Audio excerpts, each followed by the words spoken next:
Bom dia, mundo de regeneração, paz e luz.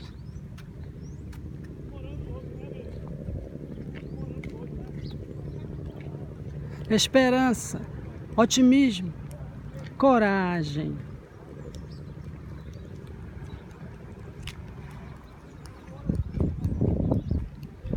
Que data maravilhosa, que belíssimo horizonte para o universo. No mundo, como dizia Jesus, o reino de Deus,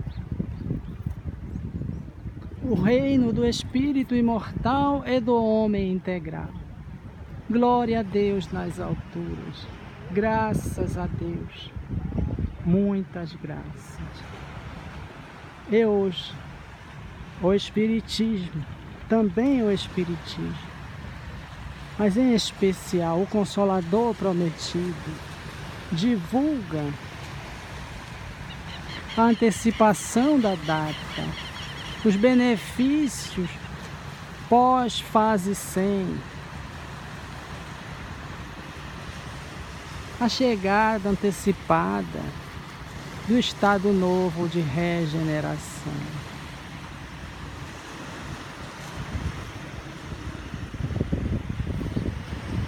Que belo dia, que bela manhã, na orla de Belém, na Amazônia moderna e legal. Paz a todos. Vamos ler um pouco de O Evangelho segundo o Espiritismo.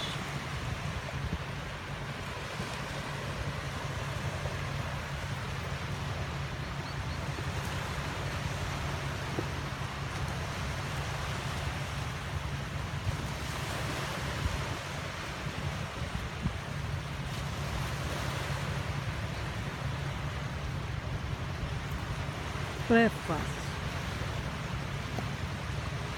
Os Espíritos do Senhor, que são as virtudes dos céus, qual imenso exército que se movimenta ao receber as ordens do seu comando, espalham-se por toda a superfície da terra e, semelhantes a estrelas cadentes, vêm iluminar os caminhos e abrir os olhos aos cegos.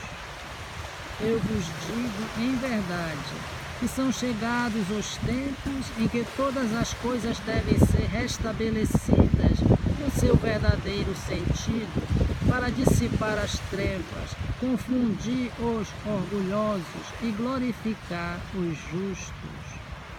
As grandes vozes do céu ressoam como sons de trombetas, e o cântico dos anjos se lhes associam. Homens, nós vos convidamos ao divino concerto. Tomai da lira, que vossas vozes se unam e que, no hino sagrado, elas se estendam e vibrem de um extremo a outro do universo. Homens, irmãos a quem amamos, estamos juntos de vós. Amai-vos também uns aos outros e dizei do fundo do coração, fazendo as vontades do Pai que está no céu. Senhor, Senhor, e podereis entrar no reino dos céus. O Espírito de verdade.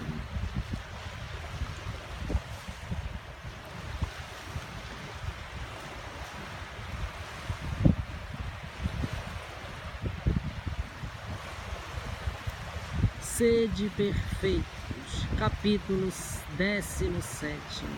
Instruções dos Espíritos. O dever. O dever é a obrigação moral da criatura para consigo mesma primeiro e, em seguida, para com os outros. O dever é a lei da vida. Ele se encontra nas mais ínfimas particularidades, como nos atos mais elevados. Quero falar aqui apenas do dever moral e não do dever que as profissões impõem. Na ordem dos sentimentos, o dever é muito difícil de cumprir-se. por se achar em antagonismo com as seduções do interesse e do coração. Suas vitórias não têm testemunhas e suas derrotas não estão sujeitas à repressão. O dever íntimo do homem fica entregue ao seu livre-arbítrio, o aguilhão da consciência, guardião da probidade interior, o adverte e sustenta, mas, muitas vezes, mostra-se impotente diante dos sofismas e da paixão. Fielmente observado, o dever do coração eleva o homem. Como determiná-lo, porém, com exatidão? Onde começa ele? Onde termina? O dever começa exatamente no ponto em que ameaçais a felicidade ou a tranquilidade do vosso próximo. Acaba no limite e não desejais que ninguém ultrapasse o vosso. Deus criou todos os homens iguais para a dor. Pequenos ou grandes, ignorantes ou instruídos, todos sofrem pelas mesmas causas, a fim de que cada um julgue em sã consciência o mal que pode fazer. Não existe o mesmo critério para o bem, infinitamente mais variado em suas expressões. A igualdade diante da dor é uma sublime previdência de Deus, que quer que todos os seus filhos, instruídos pela experiência comum, não pratiquem o mal, alegando ignorância de seus efeitos. O dever é o resumo prático de todas as especulações morais. É uma bravura da alma que enfrenta as angústias da luta. É austero e brando, pronto a dobrar-se às mais diversas complicações. Mantém-se inflexível diante das suas tentações. O homem que cumpre o seu dever ama a Deus mais do que as criaturas e ama as criaturas mais do que a si mesmo. É, ao mesmo tempo, juiz e escravo em causa própria. O dever é o mais belo galardão da razão. Descende desta, como o filho descende de sua mãe. O homem tem de amar o dever, não porque preserve de males a vida, males aos quais a humanidade não pode subtrair-se, mas porque confere à alma o vigor necessário ao seu desenvolvimento. O dever cresce e irradia sob uma forma mais elevada em cada um dos estágios superiores da humanidade. A obrigação moral da criatura para com Deus jamais cessa. Deve refletir as virtudes do Eterno, que não aceita esboços imperfeitos, porque quer que a beleza de sua obra resplandeça a seus próprios olhos. Lázaro, Paris, 1863.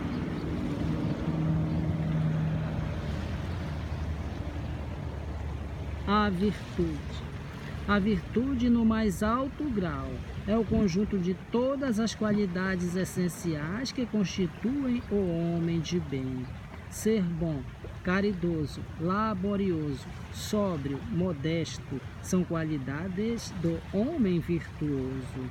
Infelizmente, elas são quase sempre acompanhadas de pequenas enfermidades morais, que lhes tiram o encanto e as atenuam.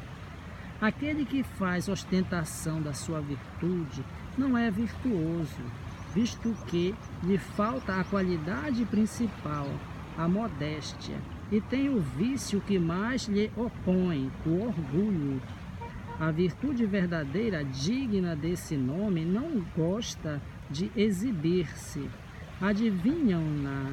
Ela, porém, se oculta na obscuridade e foge à admiração das multidões. São Vicente de Paulo era virtuoso.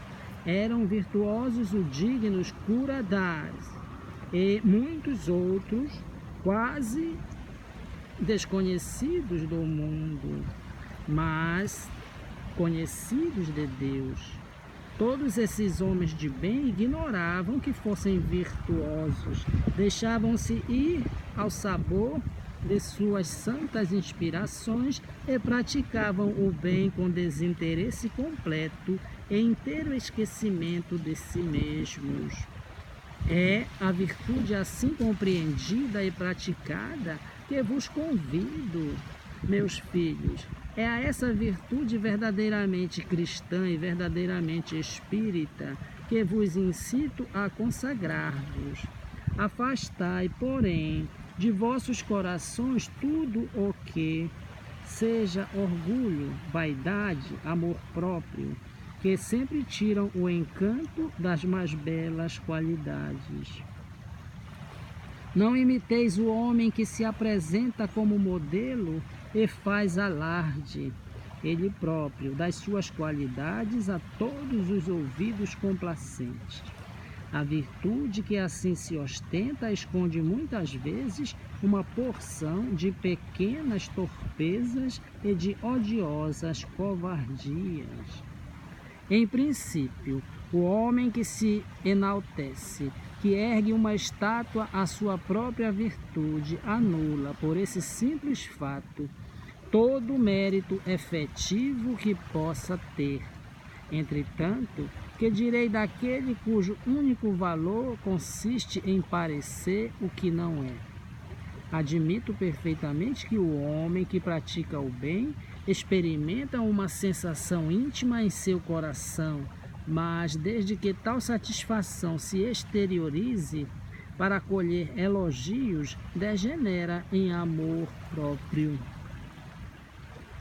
Ó vós todos a quem a fé espírita aqueceu com seus raios, e que sabeis que quão longe da perfeição está o homem, jamais esbarreis em semelhante escolho.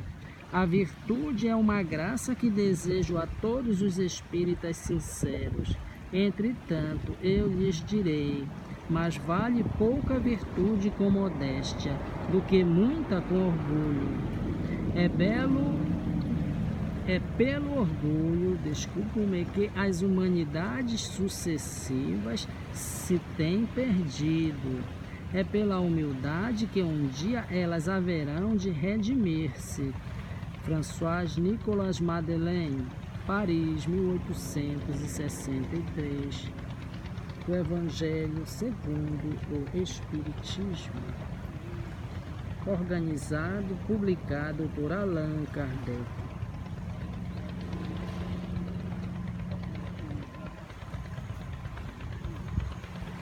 Por todos os benefícios, graças aos benfeitores espirituais.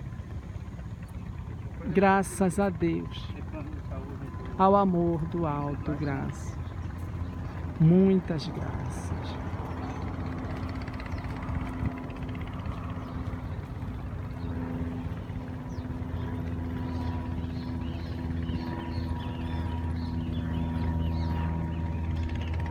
Sois calma e Feliz Natal.